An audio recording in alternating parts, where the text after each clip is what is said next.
it up loud. Turn it up loud! Pop culture legends and a feral little crowd. Ink still wet, the gossip still hot.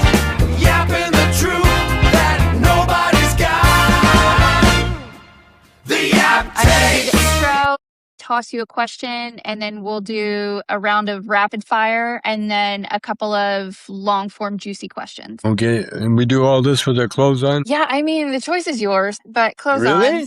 Optional. Really? Hey, as long as the camera can't see anything, we probably won't get flagged by YouTube.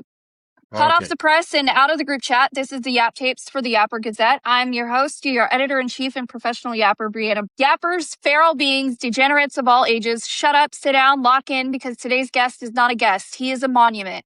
Over 50 years of making the entire planet laugh, one half of the greatest comedy duo to ever touch a microphone, Cheech Chong, the man who took Up in Smoke from an idea in a van to a cultural institution, a Grammy Award winner. Yeah, the man has a Grammy. Look it up. You know him as Leo from That 70s Show. Your kids know him as Yax from Zootopia. The federal government knows him a little too well. The man did time for the culture, came out funnier, beat cancer twice, danced with the stars once, still touring at over 88 years old because legends never retire. They keep cooking. The godfather of stoner comedy, the blueprint, the most iconic laugh in counterculture history. He is comedy royalty, and he is in the building today. Give it up for the one, the only, Tommy Mother Puffing Chong. Thank you. You forgot to mention I was on The Masked Singer too. Man, how could I forget that? See, we'll have to go back in and we'll have to fluff that part. What was I? I was the Caribbean or some kind of weird guy. What was that experience like for you? It was kind of weird, because they get you in costume, but they got to hide your identity. And so I felt like Hannibal Lecter, they take you in the back door and they put you in costume and then put you in a room by yourself. And then they trot you out for your song. And then you disappear again, so it was, it was weird. I was so glad when I was ready to be unmasked, because it's a fun show. It doesn't feel right, like that, especially a guy, a camera lover like me.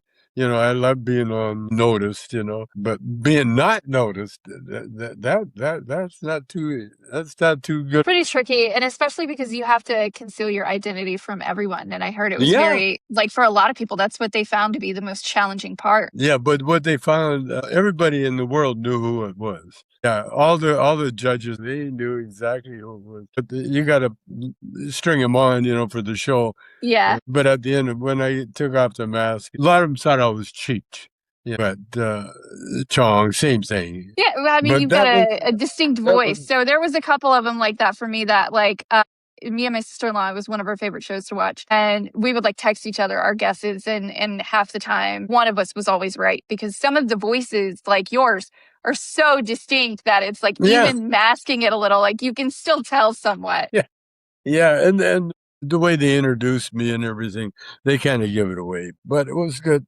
It was like the second show, I think, because it was right in the beginning of that whole, The Masked Singer. It was all brand new. And because I'd been on Dancing with the Stars, I was a perfect candidate. I think they asked Cheech. Well, I know they asked Cheech to be on Dancing with the Stars, but he declined. And I think they asked him to be on this show too, but he'd done his television singing time. And so he wasn't... He wasn't ready for that. Yeah, I really enjoyed it, though. I like trying new things, Yeah, but those are fun shows that you get, it's a one-off most of the time, and you just get to do something weird. Yeah, it was good. What I liked about The Masked Singer is that they gave you a singing coach, Okay, yeah.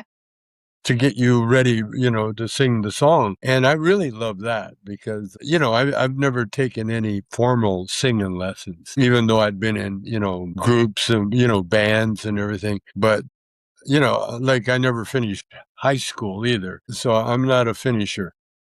And so, but when I got the singing lessons, I had to take them and I really loved them. I enjoyed them. I tell all my all my kids and that, especially grandkids, take singing lessons because it teaches you how to really breathe. And breathing is like living. So when you learn how to breathe, your life improves. It's Yeah. crazy. Yeah. I'll have to check that out. I'll put it on my bucket list of things that I've never done. I'll put recommended Singing by lessons. Tommy Chong, singing lessons. Singing lessons, because each of us were an instrument, and you don't know how that instrument sounds until you try it out with professional help, and you get over that shyness, that embarrassment feeling, and then next thing you know, you're making sounds that sound pretty good, and then when you get to a point you can't shut these guys up like me. That's what I do now to stay young. I've been learning Marty Robbins songs and cowboy song. Like I grew up in Calgary, so I'm a cowboy at heart. And what I love about the cowboy songs, they're funny because the women are always leaving these guys. You're always moaning about you picked a fine time to leave me, Lucille. The whole thing. And I started thinking about that. The songs, you can't brag in cowboy songs. You can, but if you really want a popular song, you got to talk about some woman did you wrong. Well, you don't necessarily have that story with your successful marriage. Now, you beat cancer twice. You beat the Yep. U.S. government. But Yep. what's the one thing that still scares Tommy Chong? Scares Tommy Chong. What scares Tommy Chong? My biggest fear is that she's going to just find another rich guy and leave me. Like the cowboy songs, So that's my big fear. Yeah, well, my son, Parrish, he keeps me working. And so he's really, his job is to keep me upright and working. And as long as I'm working and being famous and bringing in the bread, then I don't have to worry too much. But, Yeah. But that's the fear. Those cowboy songs, especially when you learn them, then you realize the lyrics. Wow, that's pretty sad. But you can't blame women, because cowboys aren't really the ideal catch, riding a smelly horse all day and, and you coming in with dirt on your shoes and, and not really knowing, having the ability to have a conversation other than, yep, nope. Yeah, you kind of understand it, but I'm one of those romantics that likes to feel, that there's something, I don't know, being sad, there's something, it's like a habit almost for some people, especially. Yeah, I think it's, everything that everybody goes through, like their own obstacles. Like everybody carries, like grief and tragedy and sadness or happiness. Like everybody carries some element of around 24/7. Well, the things I learned is that being nice to people. I was lucky when I was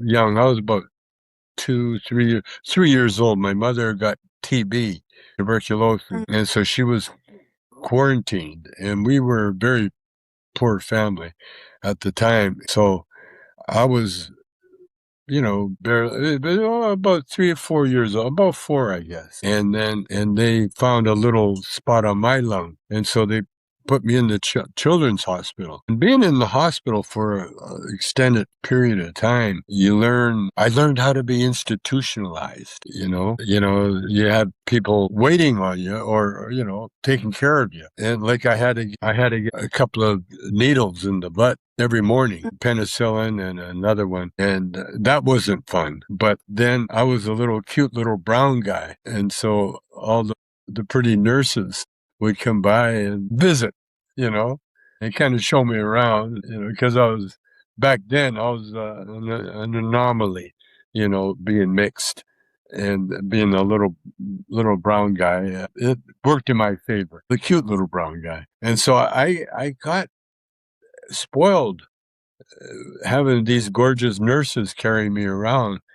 And, and so, especially, they were young and well endowed, and they'd flirt with me, well, how are you today? Where's my kids? All that. And so I kind of grew up with that. Then I got taken out of the hospital when I got better and put into an orphanage like a Salvation Army home. And that's where reality met. That's when I Sure. woke up out of my hospital dream and all of a sudden I'm incarcerated.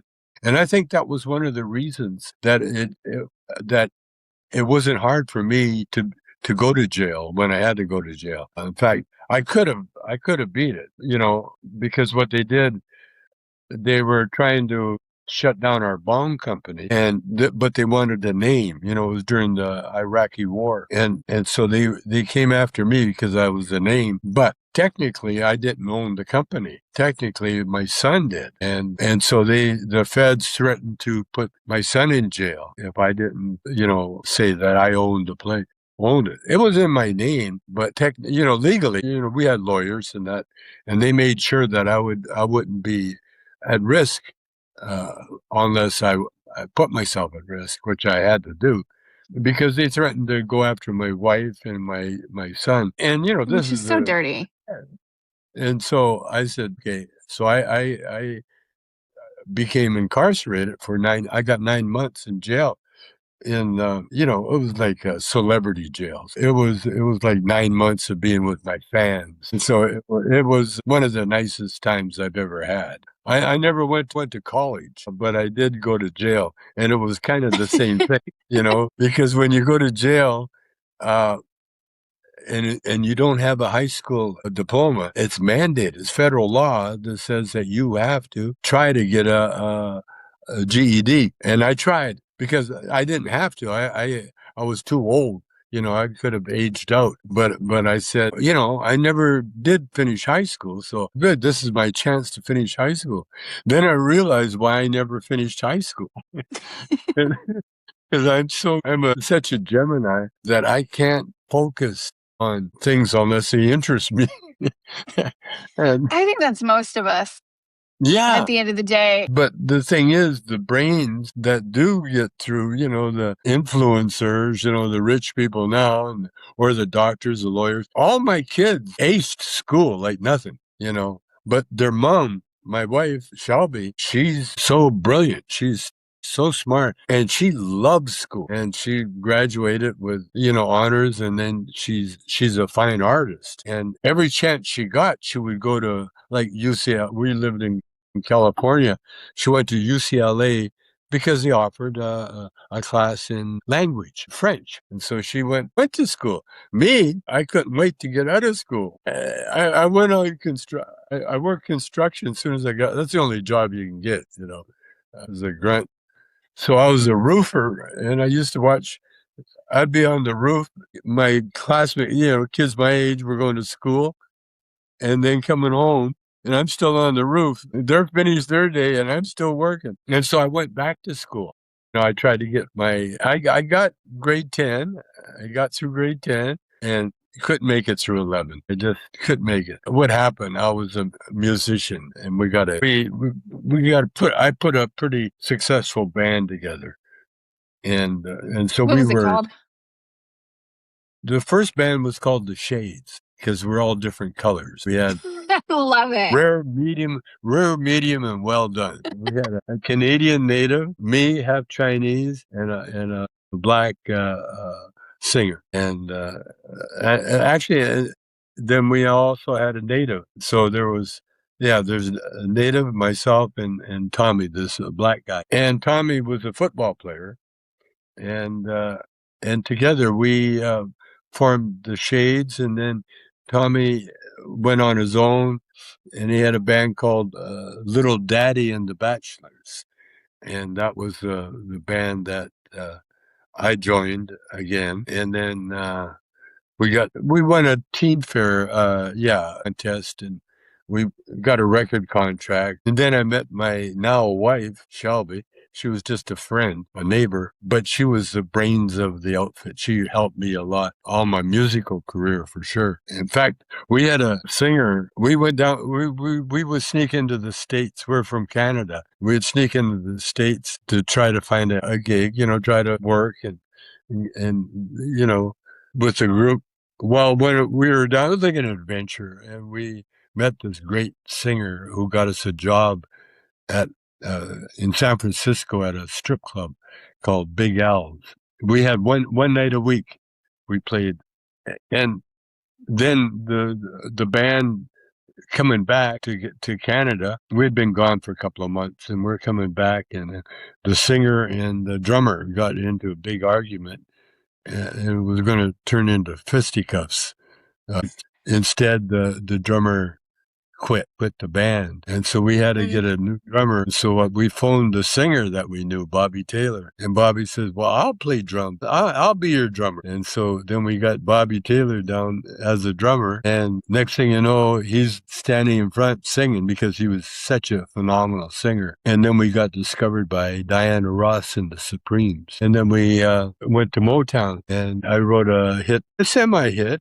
Diana Ross loved my song. She recorded it, a song called Does Your Mama Know About Me? And that's when I found out I was a poet first. I wrote poetry, and this musical conductor, he read my poems and he put it to music, and it was our hit, and it was a hit for Diana Ross too. And while we were there, we never had a name for the band, but we were all comedians, And that's how I got into comedy, hanging out with black guys, and they're so funny. And so when Motown wanted to know the name of the band, so we gave them a very derogatory name. I won't say the word, and that caused quite a controversy. But I can see that. Yeah, Motown goes, no.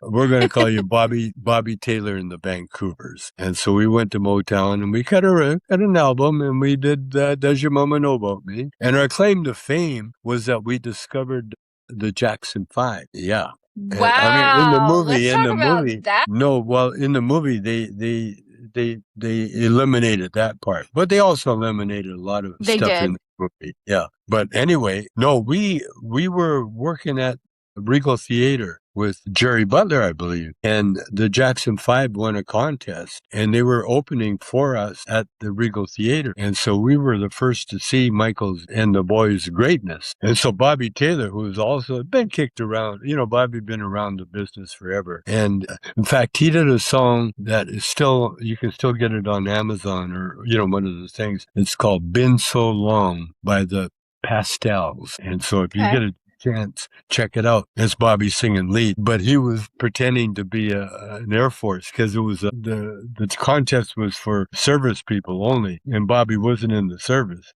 but he took another guy's identity and he sang lead, and they almost won. They came in second. But that was the guy that we ended up as our drummer. And because he was such a phenomenal singer, we got the Motown contract. But right after we got Motown, then we were on the road with Diana Ross, and then we were on the road with Jerry Butler at that one gig. And we found the Jackson 5. And when we heard him, first thing Bobby said is, come to Detroit. And the whole family, Joe, and the family came to Detroit, stayed at Bobby's apartment for about a month. They were there for about a month before Motown finally did give him an audition. And then, of course, as soon as they heard him, then Motown took him. And yeah.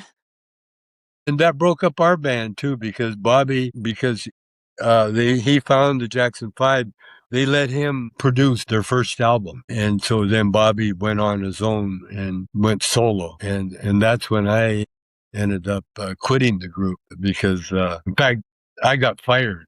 I was trying to I never really quit anything. I always get fired. So I was trying to get a work permit to work in the States legally, because I'd been, coming down and, self-deporting myself. And so I was in the process of being interviewed for a green card when I was supposed to be playing with one of Berry Gordy's girlfriends, and the road manager of the group, Chris Clark was her name. He told me that if I missed the gig, I was going to be fired. And so I took the bass player with me, thinking that, well, he's not going to fire both of us. Well, he just fired me. The bass player got away with it. They need a bass player, but they didn't need my guitar. And so when Berry Gordy heard about it, he called me up and said, "You're not fired," because I was the official leader of the band. And I told Barry, I think I'm going to stay fired. I want to become a Berry Gordy. I don't want to work for one. And so that started me on my solo career. And as the years went by, ended up, we had a nightclub. We had a couple of nightclubs in Vancouver, family run. My mom and dad and my brother ran everything. But I changed one of the dinner clubs into a Vancouver's first titty bar. And How'd that go? we were doing great. We were doing great. And so I never had a job. I wasn't playing music, and so I had a lot of time on my hands. And we had two nightclubs. We had an after hours club and the titty bar. And so I'd go hang out at the titty bar, watch the show, and then realized, man, this show is terrible. And the girls look so beautiful when they come into to work with their street clothes. And so I changed the club because I owned it. Changed it from a strip club into a improvisational nightclub. And so we started doing improv humor right off the bat. And we didn't tell the strip club people or anybody. We just changed it one night. Everybody came and they're expecting strippers and they got a play instead. But it was very funny. And so it became a big hit. And so I started using actors with the girls. The girls would come with their clothes. And every once in a while, we'd have a reason for them to get sexy, But I turned them all into actresses. And we were so popular that we lost money. Can you believe it?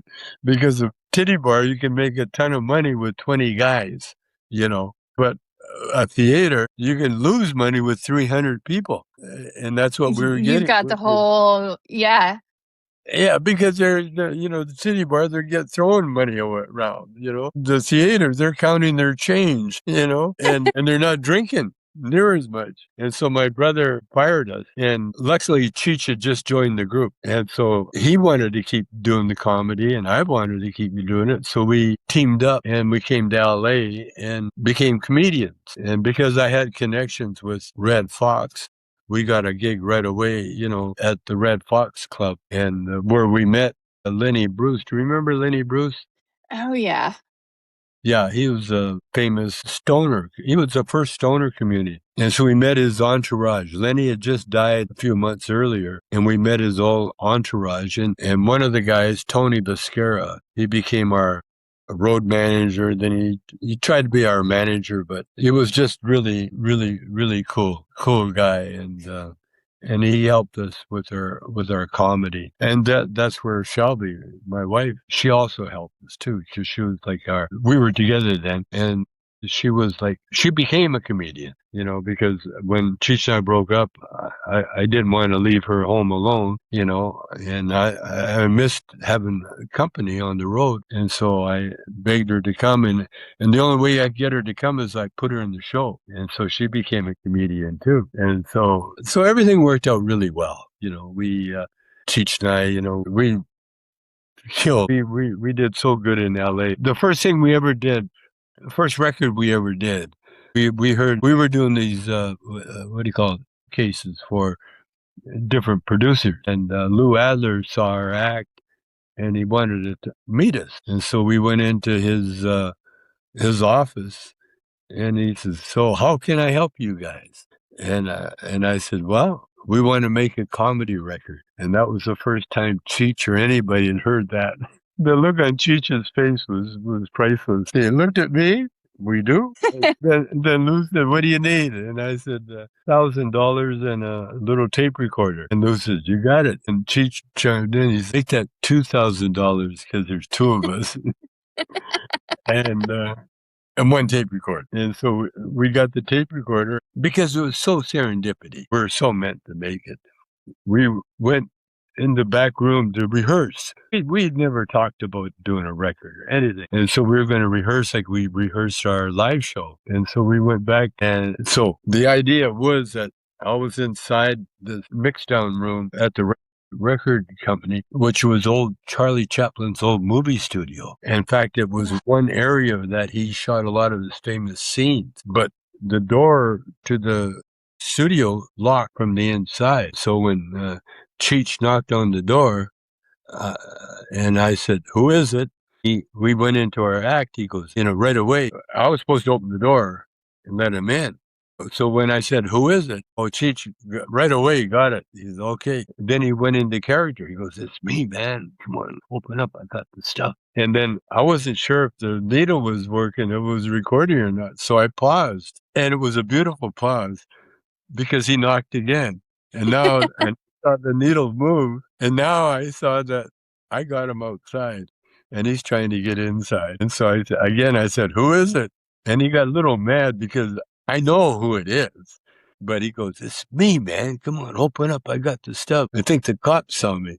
So he put all that tension in there. And then I just paused and waited. Then he knocked again. And then when I said, "Who is it?" This time he said my old partner's name, Dave. He said, "It's Dave, man. Now open up.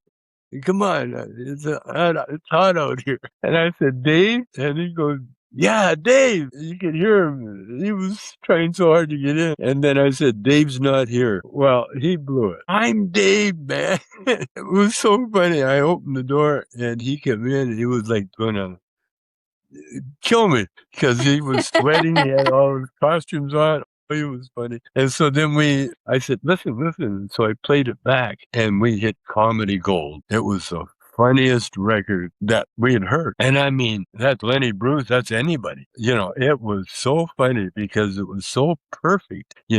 Somebody wants something and then so the audience is he going to get it? And then you realize that they're both idiots.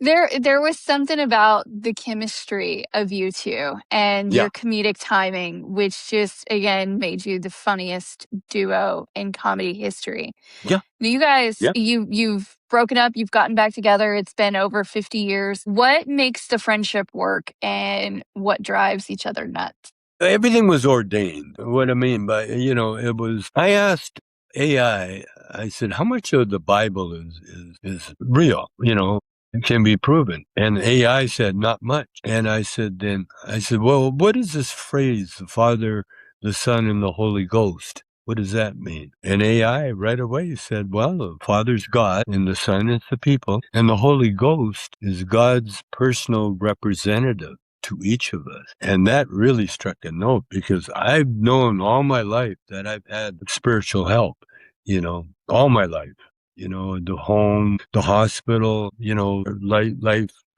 before I met Cheech, when I was growing up, everything that happened that was positive. Everything. Things would turn up, like I'd go to Sunday school because it was the only reason we had to dress up, wear our nice clothes because we were so poor. At the time, movies, you could get into a movie for 5 cents or 15 cents would get you into a movie. And you could be in a movie all day for a nickel or, a dime. And so this is back so I've known, and then my dad, when he got out of the army, he wasn't working. He was Chinese, so he had a Chinese life happening. But I prayed that he would get a job, and next thing you know, he got a job driving truck, and then we got our own little house. It was a outdoor plumbing house. It was like a reservation house, but it was a house. And we had the family. My mom came out of the hospital, and we had a home and a family. And everything worked good. But I always was connected to God in that way. And then when I was 8, I went to Bible camp, and I got voted the nicest kid at camp. Yeah, my brother didn't. On the other hand, my brother, they never knew where he went. He was 3 years older than me. And so I've always had this spiritual connection all my life. And then as I got older, then I got more involved in looking for answers. And there's a book that I got that I tell everybody. It's called, Joel S. Goldsmith is the author, and you can get him online. And the artist, here's one here. Here's one of his books here. And when I had a podcast, I used to tell it. This one's called The Master Speaks by Joel S. Goldsmith. And it's the principles of spiritual living and healing. And when I got this book, and let me tell you how I got the book, because it was kind of weird. I was in New York, let's see. Yeah, we had the group, Cheech and I were doing comedy, but I was in New York and I was going to go to the gym to work out. All of a sudden, I felt some force stop me, like someone had a hand on my chest, and I stopped. And then I felt my body being turned, and I'm facing this building called HarperCollins Publishing. Mm-hmm. And so Okay. I got pushed into the store. Like literally. I could feel something pushing me in this door. And then something grabbed my hand, and I reached down, and I come up with the autobiography of Joel S. Goldsmith. And I didn't go to the gym. I went home and I read that book, and it changed my life because he was a Jewish guy from New York that ended up working as a reader for Mary Baker Eddy, Christian Science, a reader in the Christian Science. There used to be like Christian Science reading areas all over America. I think there's still some, but not so much now. But anyway, I read his book, and it changed my life. And so I would tell anybody that was interested is Joel S. Goldsmith, and just go online. And he turned me on to other books, like he turned me on to Emmett Fox, and between the two of them, I learned the secret of humanity, of life, period. And with that in mind, my whole career has always been on a very strong upswing. I've been really, and I'm quite sure I'm here purposely. I was given that knowledge to spread the word whenever a chance I get, and which I do. And so that was my motivation, and that's why we came up, because come on, I've directed 6 movies. One was a runaway hit that even Warren Beatty said, "You guys have no idea what you've done." I wrote and directed and starred in a classic movie, Up in Smoke. Took less than a month to shoot. Less than a month. My God. And it cost less than $1 million. Like it cost about $800,000, and it's still being played today. And Yes. at its peak, and that was back in the time, 78, when the movie prices were like $4, something like that, some ridiculous low price. Yeah, and then I went on to write and direct. Nice Dreams, Things Are Tough All Over, Still Smoking, yeah, all these. And I couldn't get out of a grade 11. As you talk about film school, where did I get that? Where did all that knowledge come from? Well, it's the Holy Ghost, and that's what did it. I mean, just Cheech alone. All of a sudden I needed an actor, and Cheech appears, and he was from LA, and he was up dodging the draft, and he had no intentions of going back to LA. But next thing you know, he's back in LA, and he's wanted by the FBI. And when we were on stage, I used to joke like, I'd say, "Any FBI people here tonight?" And Cheech would say, "Shut up, man. That's not funny." So we had I mean, so that explains life, period. Yeah. Well, I do. Everything. I'm a very spiritual person myself. I do believe in like destinies and like everything happens for a reason, and like the invisible string theory. And I think that is definitely like looking at you two a big part of that. But like going back to the Jackson 5 and Michael in the movie, which you said earlier, they scrapped you guys from the storyline, but that was something that Michael firmly believed in. He called it whenever he came up with songs that would just appear to him, he would call it channeling. And he said it was, the creator was presenting him with the creativity. And I think as a creative, there's something really special there of like, it's crazy how, these creative sparks it feel like they just fly out of nowhere into your head. Yeah.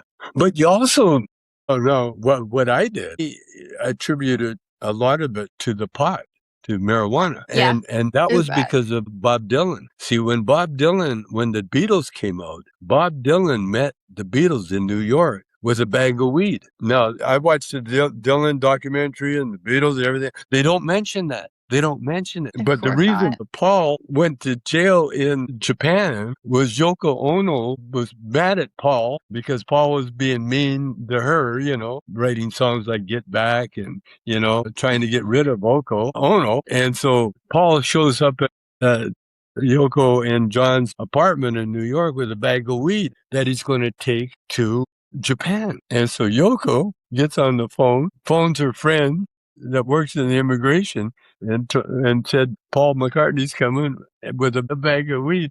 Paul ended up in jail over that. But what I'm saying is that the serendipity is one thing, but like Dylan, I'm not sure about Smokey, but I know Dylan for sure. And Michael.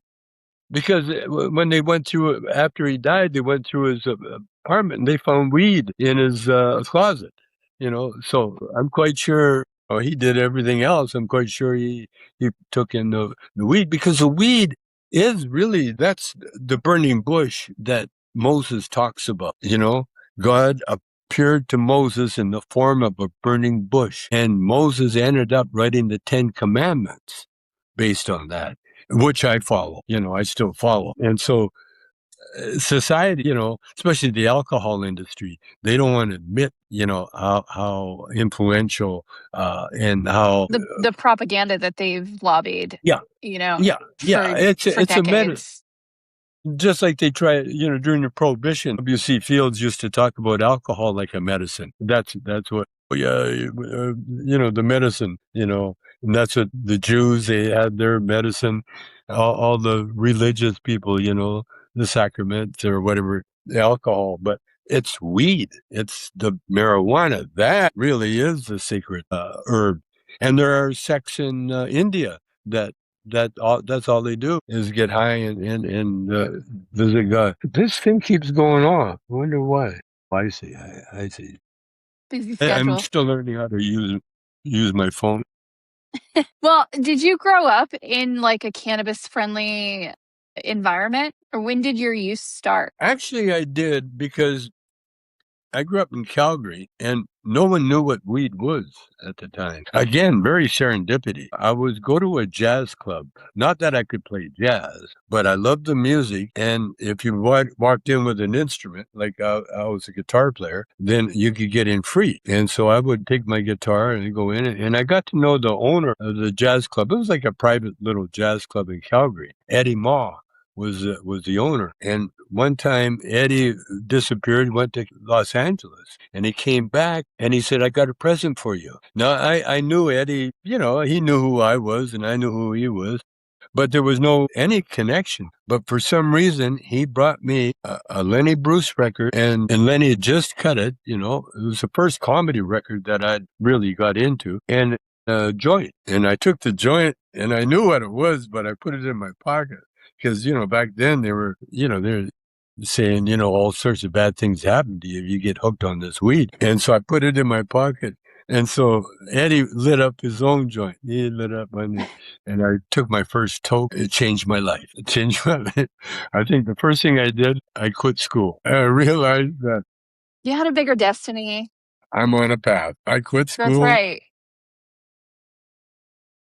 I got to the joint he gave me lasted for a month because I just take a toke and put it out because I only had one toke with Eddie, and I thought that's what you did. Yeah, you only need one toke, and so it lasted me a long time, and I think it kept me healthy too because I never was like I used weed to quit smoking cigarettes too because for a while there I was hooked on cigarettes, but no, it was Eddie Ma and the Lenny Bruce record. I never heard anything so funny and so aware and so hip, and played that over and over again. And that's how basically that steered me in the right direction. And very, very serendipity again. Like I say, I was chosen. And here I am. I'm still here. You still Cheech Chong. How much are you smoking these days or consuming? Not much. No, I had to quit. It was funny because for a while there, I really went all out because, Cheech kind of went off on his own, and we still do signings and stuff like that. But he's not at all interested in doing any Cheech and Chong stuff. And so In fact, he got an art gallery by himself, called the Cheech. And there's not even a mention of me in that whole art gallery. And I felt, I took it both ways. I was kind of upset, but then again, I like the freedom. He freed me, because I was tethered to the Cheech and Chong thing, And then when he went off on his own, he got tired of listening to me direct, So he went off and did his own Born in East LA. And at first I was really hurt and upset, but then I realized that I was free. He freed me, because I've been before that I would share everything with Cheech, Even though I wrote, directed all the movies, I shared it with him, He got half of the writers, half of everything. But then I realized that he's freeing me. He's letting me know that I don't have to feel like I have to give him half of everything or share. Well, I think that the Cheech and Chong world, like, it will always exist with the two of you, but it's also exciting to get to see both of you do your own projects. Yeah. I mean, that's way it is. The movies will always be there, Always. Yeah, and that will never change. And then what we do in our own personal life is some things work, some things don't. That's the way it is. And I love the fact, the positive thing that came out of it was that I got to work with my wife, and I got her on stage. No, I tell people, what's the greatest thing you've ever done? I said, made my wife a comedian. How many comedians? I know a lot of comedians are kind of pissed off at me. For some of them, it's their outlet, but for you, it's your everyday life. Like, that's got to be so exciting to get to travel all the time with your significant other. You've been together over 40 years and you're both hilarious. So I'm sure that is also helpful in your private environment where you can just laugh things off. Yeah. And the love is so strong. There's a lot of old people animosity. Like my mom and dad, when they got old, they just nattered at each other. They nattered. The Bickersons. That's what we call them. The Bickersons, because you cease being partners, you become roommates, and like now, I mean, I need my own room, when I went to jail, the one thing I came out of was that I enjoyed having my own cell. Your That's own one thing. space, yeah. Yeah, when you're in jail, that's the only thing you can look forward to is that your own private cell. You're not sharing that with anybody. It's you. Yeah, I enjoyed it. But there's incredible love between us.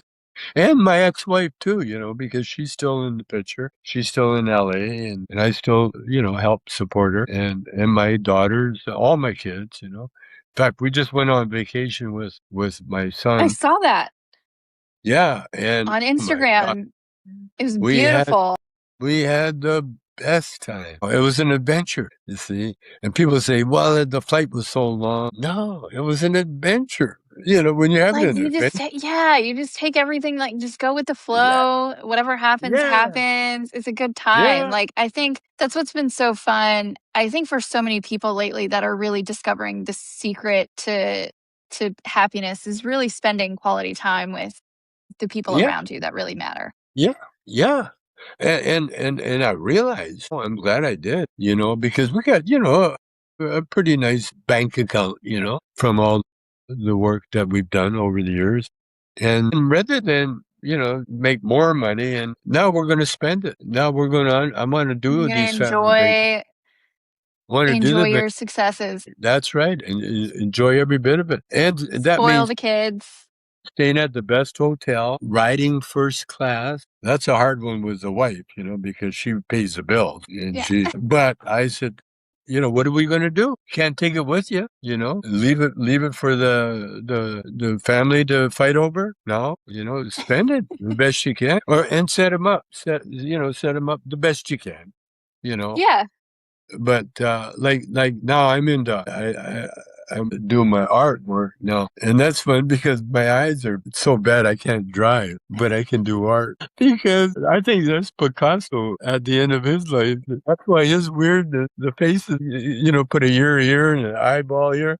I understand totally now. Art's subjective. Have fun. Are you if you're doing it from the heart and you've got passion, That's all that do counts. it. That's all that matters. Counts. Now, my wife, who's a painter, she's not that thrilled with my stuff. She has a hard time looking at it. But my son, who's also went to art school, he came over today or yesterday. He came over and looked at my art and goes, "Oh, hey, that's nice, Dad." He gave me a nice compliment. Well, that's the other thing I learned too. The 10 Commandments is judge not, and that's such an important commandment, because if you don't judge, then all you can do is enjoy or ignore. That's the thing. Just clap people on that you like what they're doing, and the rest, like I try to tell creators and influencers all the time, like, don't hate watch people. Don't hate watch anything in life. Like, life is too precious. You don't know when your time is up on this floating rock. You don't know what's in store for you. Like,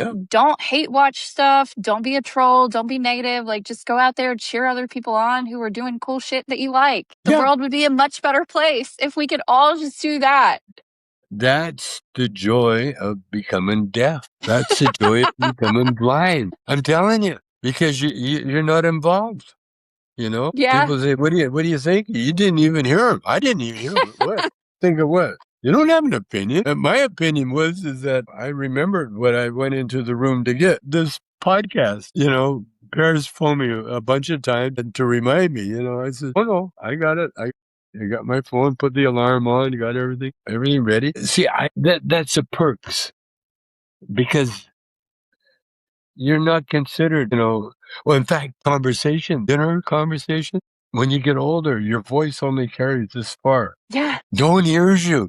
No one hears you because no one thinks that to ask you, Oh, by the way, Grandpa, do you want to, are you okay? Are you okay sitting there alone by yourself? Yeah, I'm fine. Yeah, it was so great when you said yes, because I remember, so I told you in the initial message when I reached out, I saw you, it was like probably 10 to 12 years ago. It was during Doug Benson's like heyday with the Getting Doug with High show that he had, that I wish, Doug, if you're watching, please bring it back. It was such a fun show. It was such a fun concept. It was the one where you were at Largo. And it was one of the live shows. There was like 4 other people with you during that one. And I was friends with the magician on stage, Gabe. So shout out Gabe. And he brought us backstage, and you walked right in front of me, and I froze because I was like, oh my God. And you had given the production team some herbs from your garden, and they broke off a piece and they gave it to me. And it's still, I wish I had it with me down here, but I don't. But I did. I put it in my pocket. I pulled one of your moves where you just slip it in your pocket, and I put it in a jar, and I just labeled it Getting Done with High Chong's Garden, and put it on a shelf and never touched it. And that was like, this is like a full circle moment again. I wanted to start talking about like pop culture and social media, and I wanted to do it in a really fun way. And I came up with this concept over a year ago of like, why don't you, interview the people's stories that you want to tell and like preserve for, future generations, where it's not this big overproduced production. I'm not asking people to come in and sit down. And so that's like intrusive on your own schedules.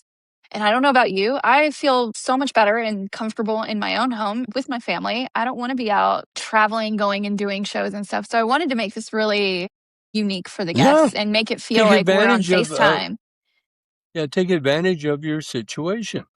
Yeah. That's the whole thing. Like, if you're I guess this be a really good thing to tell the viewers. Our recommendation is go build your own stuff. Stop waiting. Yeah. Go find your Cheech, build your brand, tell your stories. Now, you've smoked with some iconic legends, from Willie to Snoop, Arnold. You've said George Harrison was your favorite smoking buddy. What's the best session story you're allowed to tell on camera?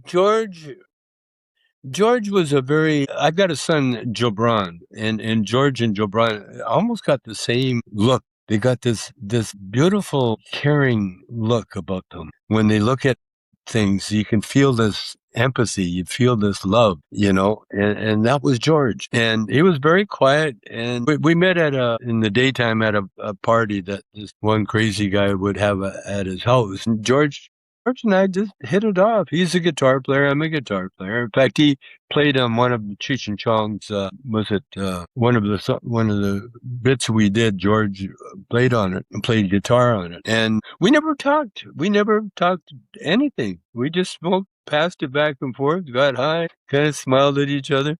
And that's it. That's it. There was nothing. There was just the moment of not having to perform or not having to have answers or anything. Just getting high together. I loved it. I loved George. Yeah, I got high with some of the coolest people on the planet.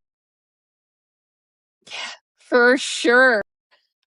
Where's been your favorite place that you've ever smoked? Favorite place? Yeah. Good question. I was at George, the president. George, what's his last name? The president of the United States. Bush. See, I'm at that age where I can remember Bush. He's got a little ranch house in Texas where he grew up. And for some reason, we were there, and I wanted to go by.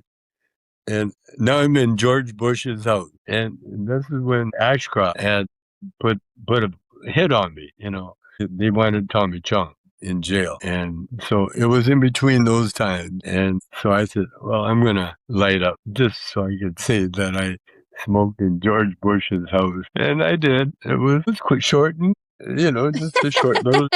Nothing, crazy. But that was the one time where I remembered. I said, I'm gonna get it done. But I've had some beautiful time with George. I almost smoked with John Lennon. I was Cheech and I had just signed with Lou. Lou was having a big party at his house. Lou Adler had a big party at his house, and everybody was there. The Stones were there.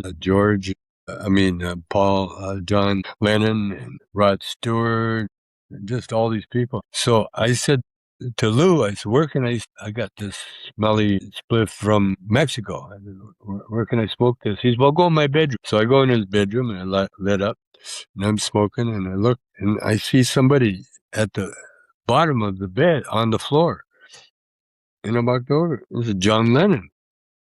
And so I offered John, I said, here, John, you want to get high? And John said, no, Mike, I'm having immigration problems. And so then John, I guess he felt kind of bad. He got up and got out of there. And then just as he leaves, Rod Stewart comes in right over to the mirror and he's doing his hair, that hair he's got. And so I walked over with a joint, offered him to Rod. You can't smoke with the singing. And so I thought, wow, that's kind of weird. So I put it out and I put it in my pocket. I'm walking up and I run right into Jack Nicholson. And now I'm stoned. And I just saw Jack in a movie. And I'm a comedian. And so I said to Jack, Jack, I just saw you in that movie, man. A Few Good Men. And he gives me that look. Now that I think back, he was probably coming into the room to get high because he was a mission.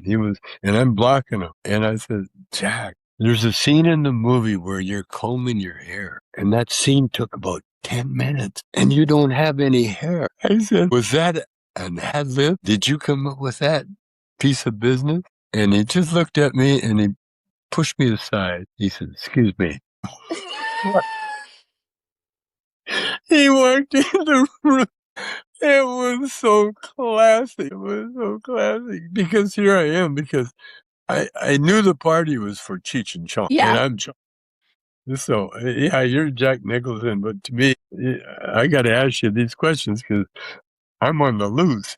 I'm Chong on the loose. Oh, man, that party was funny. My dad was in line to get food, and Mick Jagger's in front of him, and Mick's talking. It kind of pissed my dad off because he's holding up the line, and he had no clue who he was. What a time for the stories and the memories well before phones and social media and cameras. Oh, well, being around a long time, I've seen the Stones at the top of their career, and I've seen the Stones at the bottom of their career. We're in Vancouver, and I had a after-hours club below, this ballroom, Retinal Circus, it was called. And the Stones had gotten a gig upstairs, but it was one of those dead ballrooms that no one really goes to, no matter who's there, one of those venues, where there's not the right promoter. Anyway, James Brown was in town at the same time. And at that time, the black R&B had taken over. And so James Brown was at the Garden, packed solid. And then after the gig, James Brown's band, everybody come down to our club. And so we're in our club, and the Stones played upstairs, and Ronnie Woods, I think, of the Stones, he comes down into our club, but it's packed to the point where there's no room for anybody. And I knew who he was. I had a sort of like I was never a Stones fan, because I grew up with the same songs that they copied, all the fair. black songs that Mona, all the Tell You Mona What I'm Gonna Do, Bo Diddley songs, And so I've been playing all those songs before the Beatles and before the Stones. And so I never really had any respect for them as a group. And so when Ron Wood tried to get in our club, I had to give him the thumbs down. And what my brother, my brother said, "Oh, we don't have room," Now I could have got him in and done the whole thing had it been later, but we were all just starting out too, so we didn't know the etiquette, But yeah, sure. Yeah, like one of the big thrills of my life was we were playing for Motown, and Berry Gordy, as a treat, I guess for the Jackson 5 too, he sent us to England to back up Chris Clark, one of his white girlfriends. And while we were there, there's a little club called the Speakeasy, I think it was called. Anyway, some little club, and they booked us in there as the band. And Hendrix had heard about us being there. And so he showed up with an entourage, about 300 people, followed Jimi Hendrix into this little club. And Hendrix walks up to the stage and he says, "Hey, Tom," he knew me because he'd been coming to Vancouver and seeing the group before we got signed with Motown. And so he said, "Hey, mind if I sit in?" So I was shocked. I took off my guitar and he goes, "No, I want to play bass." "Okay, Jimmy, come on." The poor bass player. Bass player. Took off his bass. Gave What it a to memory. Jimmy. We played all night. How could you not? We just had the best time. It was killer. But then after the gig, after we played, we go back to our hotel room. But we never saw Jimmy. He went into the bathroom, shot up, never saw him again. And then he got high, and then his handlers or somebody took him away. But we're all in the limousine driving back to the airport the next day, and the whole band were just talking about playing with Hendrix. Man, we played with Jimi Hendrix. Like, You realize Jimi Hendrix, man? And then for some reason I said, "I'm going to be bigger than Hendrix." I said it. and you had no idea what you were speaking into existence. No idea. But the whole car got really quiet. And the drummer, who was not a big fan of mine, he says, "What, playing guitar?" Because he never liked my guitar playing. And I said, "No." I said, "No, not the guitar." And that was it. That was the end of it. Now, there's only one guy that's still alive, Eddie Patterson, the guitar player, that did play with Hendrix too. And he's in Toronto. And when I talked to Eddie one time, I said, "Do you remember that?" He said, "Yes, I remember that." Verbatim. He said, when I said I was going to be bigger than Hendrix, the whole car got really quiet. But here I am, still here. As destiny would have it. Yeah.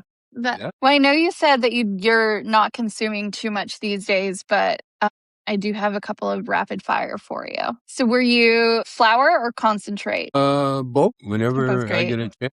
Yeah. I love the flour. And I found out how to roll it, because for a while there, I could figure out how to roll the joint. Not like old days, For some reason, when we were younger, boom, that joint got together real fast.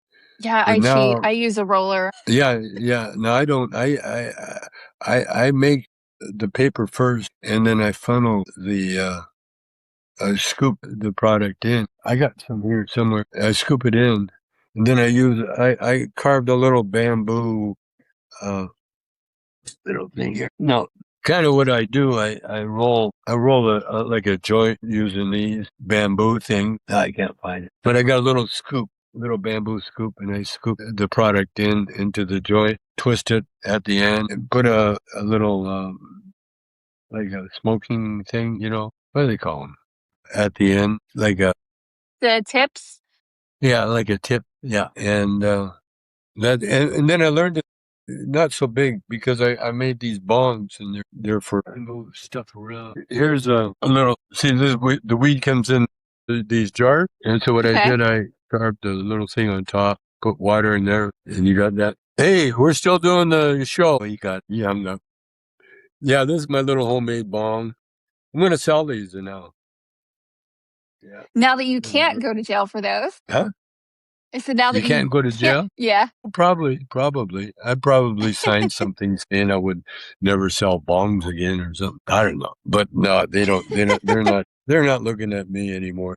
I don't Oh think. yeah, not these days. So you're a Nah. joint guy, no blunt? No blunts. No, too harsh. That's way too harsh. Chocolate edibles or gummies? Oh, yeah. Oh, I love the chocolate. You know what I loved? I had those breath, the things The that make you, strips? yeah. Yeah. I had them, and man, they were the best. Cheech loved them. Everybody loved them. And then the guy had a problem. Hello. Oh, it's a butt dial, I guess. Yeah. Hey. Oh, there you are. No, we're still doing it. Yeah.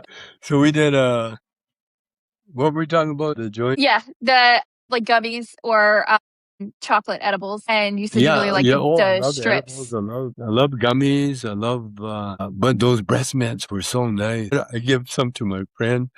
He's a rich billionaire bachelor, and his girlfriend, she did it, and she had an orgasm walking down the stairs. So he said, hey, man, I got to get more of those. I'll buy the company. I was going to say, tell them to invest in the company. But there's some kind of trademark thing, Okay. And so the guy, I don't care. I'll buy the whole company. I'll buy the whole goddamn thing. No, I love edibles, but I got smoking. I smoked too much, and I got a sinus infection, and I had to go to the doctor, and the sinus, and I have to be careful because a sinus infection could turn into pneumonia real fast, and pneumonia is what takes out old guys like me. So we can't have that. No.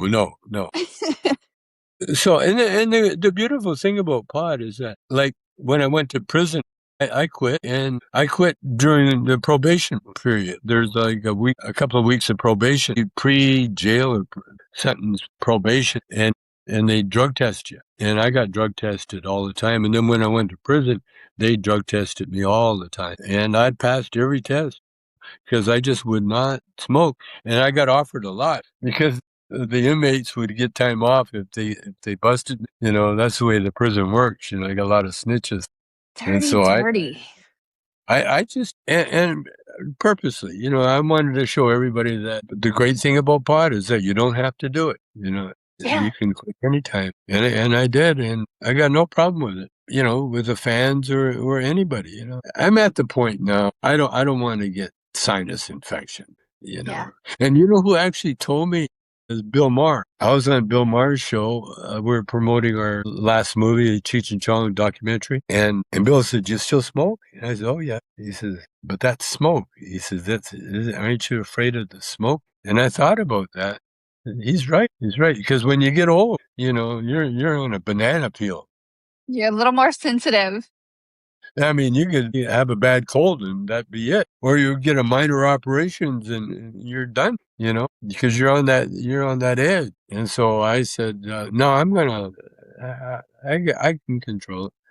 Although I got that urge, there's that after dinner, there was a time when I'd have a nice meal and then I'd go have a smoke and then watch my favorite show, and I can still watch my show, but I don't smoke. No, it's good. It's What's your comfort show? Yeah, the comfort. But again, I go to the spiritual books. I get. I figure it's so simple. Yeah, it's so simple. Well, what's your go-to munchie food these days? Hamburger. From anywhere specific? Well, my wife had me on a vegetarian diet for years, and I had no problem, because I didn't lose weight and everything else. But now I'm losing too much weight. And so my trainer and everybody tells me, you got to eat protein. And I realized hamburger is protein. And so Yeah. I started eating. And so my wife, bless her heart, she brought me a hamburger today. So I don't have much of an appetite, and that's with age, because you don't burn energy. So if you burn energy, you need fuel, like a fire, to keep the fire going, you need the fuel. And if you don't have anything to burn, then that's why old guys have a hard time eating, because you don't burn it up, you don't use it up, and you don't want to. It doesn't go to fat anymore because you're at that age where you don't need the fat. The fat is to ensure that you have nutrition in your body, so that if there is drought or whatever time, your body will live off the fat. But no, I We'll have don't. to get you on the burrito from Chipotle. I could help add some protein into your diet. Yeah, as long as you have protein. Yeah, get that in the burrito. No, if Yeah, I'll you're send you young, the recipe for that. You can ask for that next time. yeah, when you're young, you burn energy. Just being young burns energy. Your body just, like a candle, it's burning. And when you get older, it's the opposite. You don't burn the energy. I remember when I just got married, my first wife. Being a Canadian, we always had a job. Even though I played music as a hobby, I always had a job. And so there's one job, and I'd go to the unemployment office, and they would send you out. And I got a job with a bakery, trying to get this bakery up and moving. And so I would leave samples at different households. And I noticed this one old couple, and they're a very cute old couple, so I'd leave them samples. Well, one day he met me at the mailbox, and he says, "Don't leave me samples. Don't leave me food." He says, "We're too old. We can't eat it." And they don't like to throw it away, and there's no one to give it to. And so he came out to tell me, no free food, no more free food. I said, okay, hey, I appreciate that. No, life is, as you get down to the end, it gets even more exciting. Because you don't know what the next chapter is. Well, I do kind of. I know that, I got work to do still, Yeah. and you earn the right. You earn everything, and that Holy Ghost is whether you want him to be around you or not. He's there. He's eavesdropping. He knows everything about you, or she does. Everything about you. Your desires, your needs, your weaknesses, your strength. Your And fears. all you have to do now when I lose my phone, I'll say, okay, I call him HG, Holy Ghost. HG, where's my phone? And there it is. Because I'm blind in this eye, in the left eye. And so I have no peripheral vision. That's why I quit driving. This eye, I can pass Smart. the test. But this eye, I can't see. And if you can't see exits or cars or something, Yeah, that anyway, puts you at risk. yeah, well, anyway, we got Uber now. We got, all the technology. You don't need to drive. You don't need to do anything. You can just lay in bed. Who was it? Paula Poundstone, one of the comedians. She said they asked her what she did on her day off, and she ordered room service in the hotel and just have them put it beside her on the bed, so she didn't have to get out of bed, just lean over. Again, sometimes it's the little things. Yeah, and to eat. Oh man, So what yeah. is traveling to, because I know, so I'm actually in Raleigh in North Carolina where you guys are going to be this week for GalaxyCon, and I will actually be there as press covering the event. So I do plan to drop by and drop something off for you. What is traveling to the conventions like for you guys these days? Oh, nice. I got my son Paris, and so I don't have to do anything. I bought a Shout out to Paris air, for helping with everything. my son. Yeah, I got a carry-on bag that is motorized, and I'm going to Yes. probably take it. And so I can go through to the airport on my carry-on bag instead of me carrying it. It's carrying me. It's So smart because we're gonna have why that. don't we have more of that? Like some of these Well, they're airports, in. oh I my bought them in.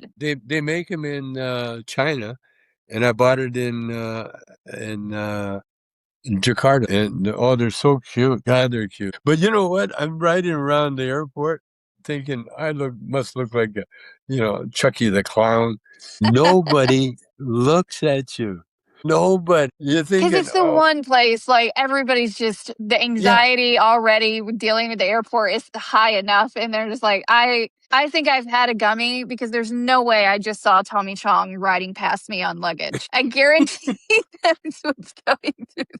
yeah. You get kind of stunned when you're there. But where's the gate? Oh my God. No, I think we're going to take it. Because I have a hard time with directions and all putting stuff together. That's why Paris, he does everything for me. In Yeah, it's fact, he's smart. coming over tomorrow, help me pack, make sure I bring the right stuff. Yeah, I mean, as long as you're there, it's gonna be great. So I'm looking forward to that because when he reached out and he was like, "Well, do you have time this week?" I was like, "Yeah, I'll clear the schedule." And then we happened to get press passes to GalaxyCon. We got those a week ago, and I was like, "Oh, this is so great because then we can drop by and say hi Yeah, and maybe do a fun bit or something while you guys are there." sure. Oh, whatever you got, whatever you want.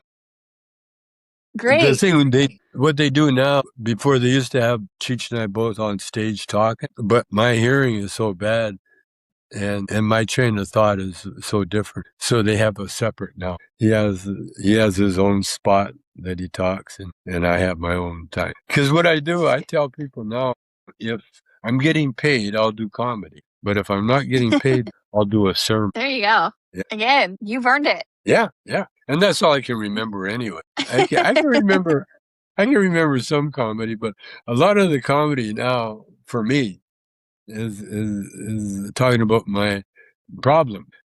Like my wife, there's not a lot of people who they want to hear old guy problems because it's like a double whammy. We're telling them what they're going to be experiencing before they even come to grips with the fact that they're going to be old. You're like, spoiler alert, this is what happens.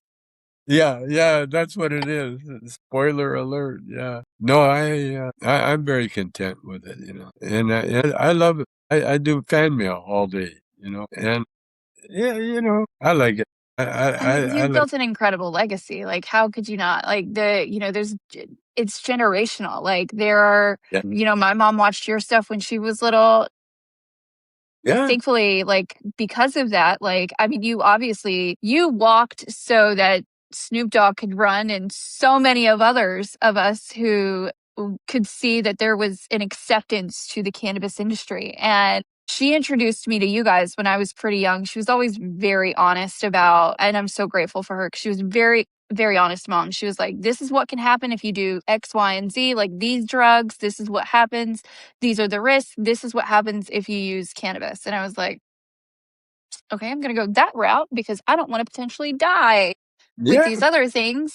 And in eighth grade, or no, I was a freshman in high school, and we had to write a paper to our government, and I had to write to Elizabeth Dole about, I forget why I chose the topic, but I chose at that time in North Carolina when it was very illegal to write about why cannabis needed to be legalized for medicinal purposes. And I wrote this like 2-page essay. And I'm like so proud. I go home and my mom is so paranoid. She's like, you're going to get arthritis. They're going to like, all these things are gonna happen. Like, and I'm like, it's just a letter. It was just a phrase. She's like, no, it's illegal here. Like, we're gonna get busted. Like, she was so paranoid and thinking Oh, that that she got one all letter was, paranoid.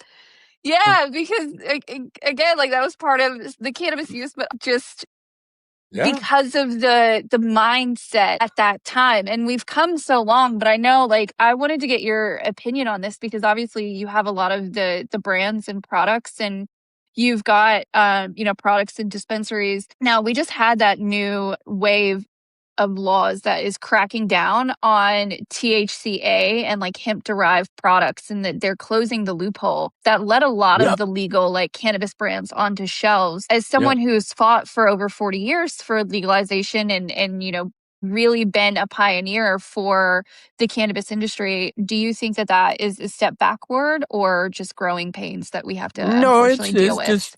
it's just the society trying to keep up with reality. Because reality is that even though you got pot shops all over the place, the best pot is your friend that has a guy, you know.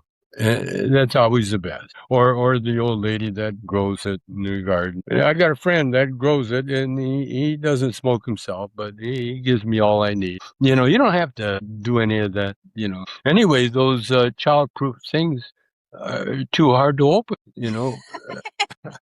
I have to get a kid to open them. Yeah, I don't have strength to open that crap, you know. I'll take a knife or something, you know, if I want it bad enough. No, they're, you know, society is bouncing around. Just look at it like religion. Remember, there used to be Hare Krishnas all over the place. Now they're gone. And Scientology, it's having a hard time. The truth is that you don't need any of that. And just leave it alone. You know, leave people alone. If it's a medicine, the medicine. That's all. You know, it doesn't help you. It is a plant. Yeah. That is it. And as Cat Williams famously said, if you so happen to smoke it, you get hungry, happy, and sleepy. So are you a sativa, indica, or hybrid fan? Anything you got. Anything given to me by a naked woman. That's my motto. Do you have a go-to strain? What? Do you have a go-to strain? No. Whatever. I couldn't remember anyway. I did. Yeah. What's your favorite strain? I don't know. I like pot. I like hash. And I like it. I like it all. I like it all. And I'm a lightweight too, you know. So I don't need a lot, you know. In fact, all the time I was in prison, I never smoked, but I didn't need to because I would just get a mindset, and I can do that now. I do it now. Even though I don't smoke, I can make myself stoned just by going to that memory spot, you know, or hear music. If I hear Miles Davis anywhere, I'll have to stop because I'm too stoned to drive, you know, and I don't drive anymore. Yeah, no, it's all memory. It's all memory and suggestion, you know. Just like cigarettes. I had a friend of mine, a hockey player. The only thing he's smoking cigarettes. If you're a pothead, why do you smoke cigarettes? And he said, well, what should I do? And I said, every time you feel like a smoke, light a joint. Duh. Okay. And guess what? He doesn't smoke cigarettes anymore. You probably saved his life. Yeah, it's very simple. Very simple. We allow ourselves to get into these weird habits, you know. But I train now. You know, I'm a bodybuilder. And even though I've trained all my life, I still need a trainer there to remind me, to help me, to encourage me, and to admire, you know, clap. Yeah. And say, thank you, you did a good job. You know, we need that. We need that. Way to go. You know, it's all good. Yeah, well, thank you so much. You've given me so many incredible stories. I will reach out when this goes live, and I'll see you this week at GalaxyCon. Thank you so much. I will make sure that I remember you. Yeah, I'll stop by. Okay, I'll stop by. I've got something for you. Oh, good. Okay. Ciao. Bye, Tommy. Bye-bye. Love you. Loose Cannon Co. Loose Cannon Co. Loose Cannon Co. Loose Cannon Co.